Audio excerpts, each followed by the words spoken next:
4 retirement scenarios, starting with deflation, then going into, not to say hyperinflation, but big inflation. We're going to use real live numbers here. We're not modeling. We're not some Imperial College of London, funded by some green freaking guy in Saudi Arabia who wants to sell everybody photovoltaic. We're not like that. We're just doing straight real world data, no fudging. And we're going to see what it looked like for folks who retired in these 4 different retirement scenarios.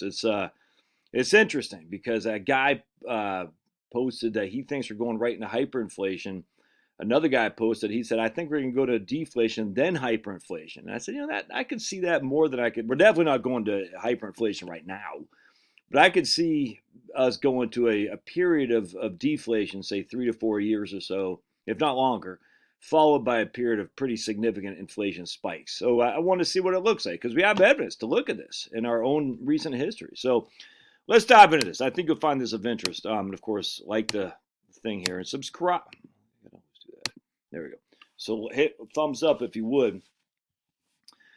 All right, so I was playing around these spreadsheets this morning and look out below. And so what we're going to do here is we're going to take the S&P 500, the real returns using the Robert Shiller data from Yale. So if his numbers are wrong, then we're all screwed. All right. But everyone seems to use his numbers and no one has said it's wrong. So I'm assuming it's correct. So we'll just go with it. You never want to assume too much because you make an ass out of you and me. But there you go. We're going to do that anyway. And I might be made an ASS out of. We are going to use a 10-year treasury. All right. And then we're going to use a real inflation number. So initially in the first scenario, we're using real live data, what the 10-year treasury did, what the real inflation numbers were, and what the annual returns of the S&P 500. And what we're going to do is we're going to use starting in 1927, because that's the first year we had deflation, 1927, and we're going to go until 1939, all right? And that was the last year we had deflation before the great World War II started, the war machine. And then we're going to back that up with 1973 because that's when things really got dicey on the markets and I hate to even say hyperinflation, but pretty significant inflation spike. And then we're going to go until 1982. And the reason I'm using 1982 as our end result, because basically 1982 to 1999 was the market's heyday. You've never made as much money from 1982 to 1999 in the stock market ever. I don't think you ever will again. So I didn't want to go further into 1982 because if you could survive up until 1982, you're going to be just fine. And so what we're doing is we're taking $100,000 in treasuries, $100,000 in S&P 500. This is just the first of the 4 scenarios, by the way. And we're taking a 5% annual withdrawal initially, adjusted after that with inflation. All right, so we're going to say we need 5% the first year, which is $10,000. The next year, we're going to need what we had from the previous year and adjust it for inflation, which in this case is deflation. So it's going to go downwards. So by the time 1933 rolls around, our $10,000 initial distribution was only $7,345, a 27% decline in the inflation, if that makes sense. So that's a pretty significant. We've never been through that in our lives. That's nuts. But then you'll see by the end of 1939 comes around, that has risen gradually to back up to $7,854. So it went from basically $500 increase from $7,300. Still not massive amounts of inflation there. In fact, 3%, 2%, 1.5%, 3.6, negative inflation. But then 1973 comes around, 6.2, it's 11, it's 10, it's 9, it's 6, 6.5, it's 8, 11, 13, 10, you can see that, and then 6. So and obviously that's when Paul Volcker and Ronald Reagan were able to snap the back of inflation and started growing down ever since. All right, so anyways, that's what we're doing. All right, so as you can see, we started with the year, our retirement with needing $10,000. We went as low as $7,345, and then we're at the end of our retirement. We needed $18,134 because of massive amount of inflation at the end of 1973 through 1982.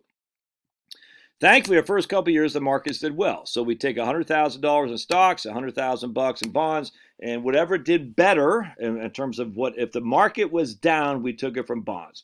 If the market was up, we took it from stocks. It's literally that simple. So again, we have $10,000 to cover us for the first year. So at the end of 1927, after inflation, we need $9,800. We say, okay, we need $9,800 to live on for the next year. So what went up? Well, I mean, what did the S&P 500 go up? If the answer is the affirmative, we're going to take that $9,800 from the S&P 500. If it is the negative by the reds, we're going to take it from the bonds. So $100,000, we times that by 37% because 1927 was good, and then we subtract by the amount of money we need for the next year, and we're left with $127,000. Same thing next year. 127,000 is what we started with. We had 47% increase in stocks. We times 127 by 1.47, subtract by $9,600, and we're left with $178,000. Now, the following 4 years, we just got crushed, all right? So we're taking the cash from the bonds instead. So at the end of 1928, we had $106,000 in bonds. We made 3.6% was a 10-year Treasury yield. We needed $9,600 in income, so we're left with $100,000. And we do that until 1932, when we're left with 65,000 in stocks, 85,000 in bonds. All right. So, but thankfully, because of deflation, instead of needing $10,000, we only need $7,741 in this case. All right. So we in 1933, we're up 56%. 65,000 times 1.56 minus the amount we need in cash, and we're left almost breaking even at $95,000 at the end of 1933. Our bonds are going back up. So we can see all that, how that shakes out. So by the end of 1939, we had $117,000 in stocks, $85,000 in bonds. All right. Now our portfolio, our requirement income need, or income required was up to $7,800. Still well below what we started with at $10,000 initially.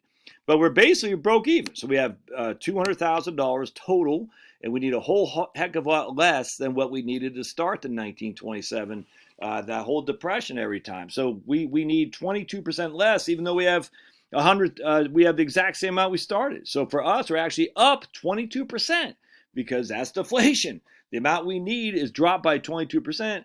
The amount we have we're broken even. We're right back to where we started after all those trying times. Not a bad place to be.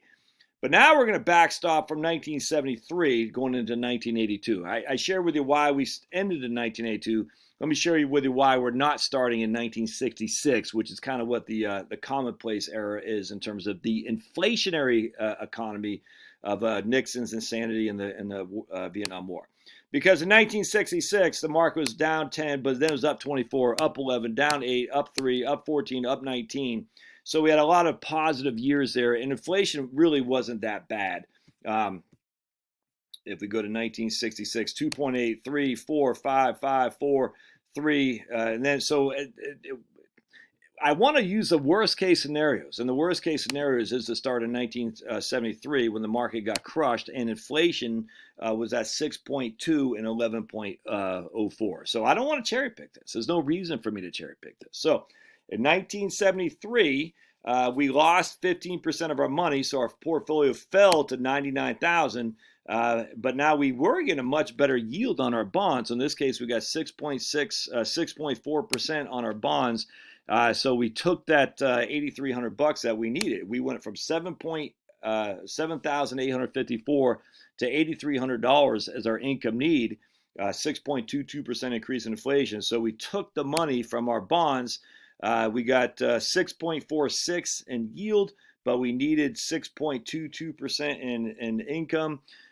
Which was about a little bit less than 10% of our total distribution. So we had 85,000. We ended the year at 83,000. The following year we did the same thing, and we ended that year at $79,000 is what we had left over, where our stock portfolio was down to $72,000. So in this case, at the end of 1974, we're left with about $150,000, and we're needing $9,264. Oof. So that's starting to get a little bit worrisome. 9,264 divided by 150,000. That's a 6.17% distribution yield. But thankfully, we've already, how many years? We're already 14 years, 15 years into retirement, so we don't need it for 30 more years. That's the critical thing. All right, so let's keep going. Then you can see the following year in 1975, we're up 38%. So we took our portfolio, our income need from here. We needed 10,000 bucks because inflation is 9.13, 11% the year previous. Huge, massive amounts of inflation with decent growth on the markets and 7.5% on the yields too. So here we needed 90,000. We needed 10,110. We started the year at 72,000 bucks. We had a 38% rate of return. We needed 10,000 bucks out, so we ended the year at 90,000 bucks. In this case, we did not need to take it from cash. So lo and behold, when all is said and done, we have 100,000 in our stock account, right back to where we were 22 years later. I think it's 22 years. Let's see. 22 years later, and we have 127,000 in bonds. All right, so we have 200 and we'll just say for simplicity $30,000, but we need $18,000 of income. 18 divided by 2, what did I say, 230. So we have a 7.8% distribution yield at this stage that we need. However, we're already 22 years in. We only need it for 8 more years. All right, so even if we got no return on our money, and we needed, we'll just say 18,000, we'll say 20,000 a year. We have 220,000 divided by 20,000 a year. We had that money last for another 11 years. Most likely we'll be dead. And that's, again, we start the 1982, the market's just going up like a crazy man. So we would have been just fine for sure. So we were able to survive that one. Now I'll do a different video here. Next time we're going to do no yield on cash, because that's more until the inflationary time comes, because that's what we're talking about right now. We don't have any yield. I mean, my goodness, look at the 10-year Treasury. What's it doing? The 10-year Treasury here is paying, you saw what it's doing. Today is paying, let's see what we got. 10-year Treasury, 0.6. All right, so we're not anywhere near what we're doing there. So the next video, stay tuned. I'll post it here in just a second. No yield on cash until inflation kicks in. Love to hear your comments. Thanks now.